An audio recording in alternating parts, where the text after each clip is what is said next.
قرآن مجید کی سورہ توبہ میں بیان کیا۔ یوم حنین میں مسلمان گئے فتح مکہ کے بعد تو بڑی تعداد تھی، 12,000 صحابہ یہ لشکر میں تھے، یا اس کے بعد بڑی تعداد وہ غزوہ تبوک میں تھی جس کا میں نے ذکر کیا 30,000 تھے۔ 12,000 مسلمانوں کا لشکر حنین کی جنگ کے لیے گیا، غزوہ حنین کے لیے، مگر کفار کی تعداد بہت ہی زیادہ تھی۔ تو قرآن مجید نے اس کا ذکر کیا، اذ اعجبتکم کثرتکم فلم تغن عنکم شیئا وضاقت علیکم الارض بما رحبت ثم ولیتم مدبرین۔ قرآن نے کہا تو بعض صحابہ کے ذہن میں خیال آیا کہ آج ہماری تعداد بہت زیادہ ہے، آج دشمن ہمیں شکست نہیں دے سکتا۔ یہ قرآن نے بیان کیا، سورہ توبہ آیت نمبر 25 کہ اذ اعجبتکم کثرتکم، بعضوں نے سوچا کہ آج ہماری تعداد 12,000 ہے، آج دشمن ہمارا کچھ نہیں بگاڑ سکتا، لیکن قرآن نے کہا تمہارا دھیان اپنے عدد کی کثرت کی طرف چلا گیا، تم اس پہ نازاں ہو گئے، اور ایک لمحے کے لیے دھیان حضور کی موجودگی سے ہٹ گیا تھا۔ یہ بشری کمزوریاں ہیں، انسانی بشری کمزوریاں۔ اور پھر اللہ نے فرمایا وہ کثرت تمہیں نفع نہ دے سکی، اور زمین فراخ ہونے کے باوجود تم پر تنگ ہو گئی، اور تم پیٹھ پھیر کر بھاگ نکلے، قدم اکھڑ گئے، سما بدل گیا۔ جب آقا علیہ السلام اس وقت تک خاموش رہے تاکہ اپنی کثرت پہ ناز کرنے والے، اپنی جنگی مہارت پہ ناز کرنے والے اور عددی کثرت پہ ناز کرنے والے اپنی مہارت اور کثرت کا انجام دیکھ لیں۔ اللہ پاک نے بھی انتظار کیا، دیکھ لیں۔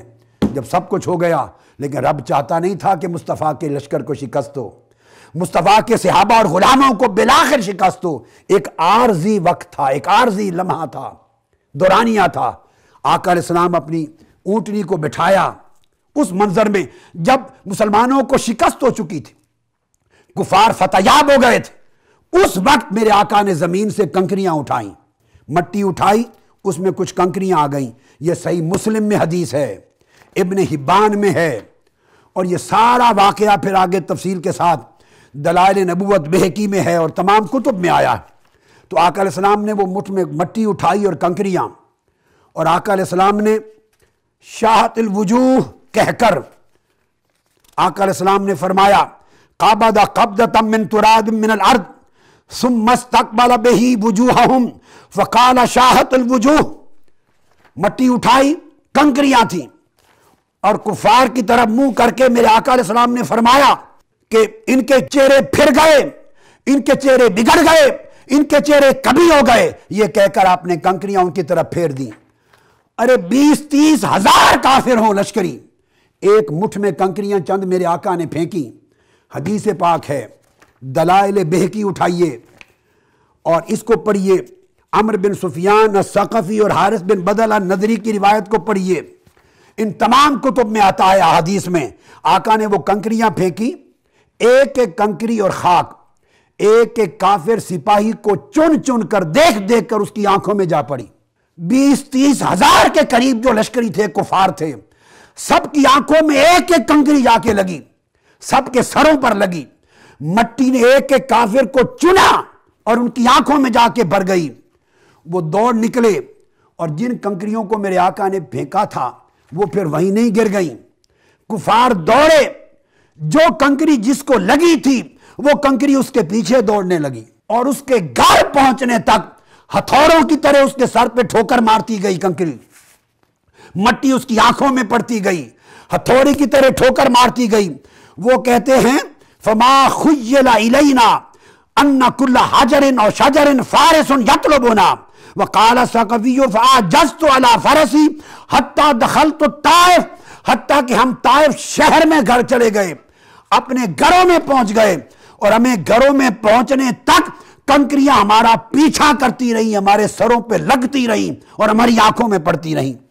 سوال پیدا ہوتا ہے، اور یعلا بن عطا روایت کرتے ہیں، وہ بتاتے ہیں قالوا ما بقی منا احد ان لم طلعت عیناہ وفمہ من التراب وسمعنا سلسلۃ من السماء کمر الحدید علی طست الحدید۔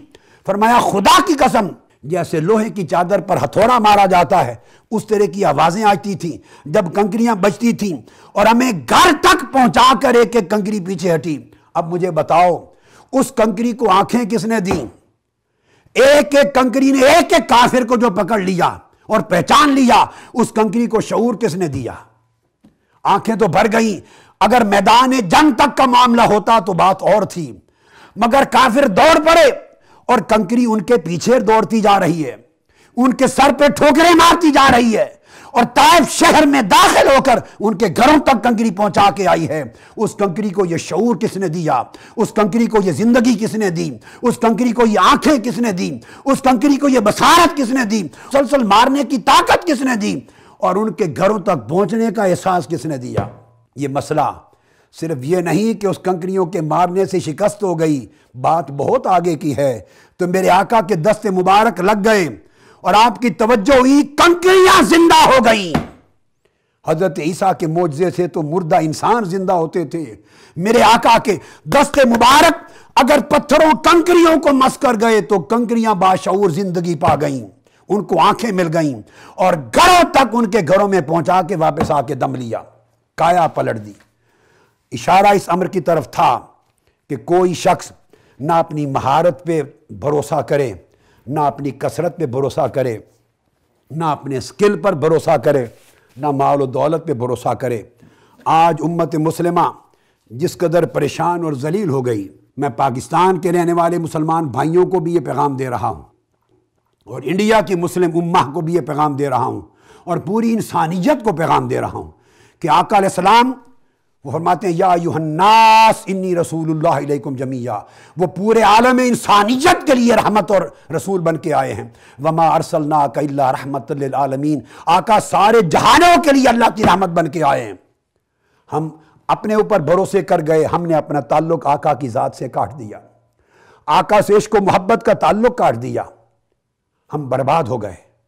ہم نے اپنا تعلق آقا علیہ السلام کے ساتھ اطاعت اور اتباع کا کاٹ دیا، ہم برباد ہو گئے، شکست خوردہ ہو گئے. ہم نے آقا علیہ السلام کی سیرت طیبہ سے تعلق کاٹ دیا. ہم خالی خولی محبت کے نعرے لگاتے ہیں، مگر ہماری زندگیوں میں عشق مصطفیٰ عمل کی شکل میں نظر نہیں آتا.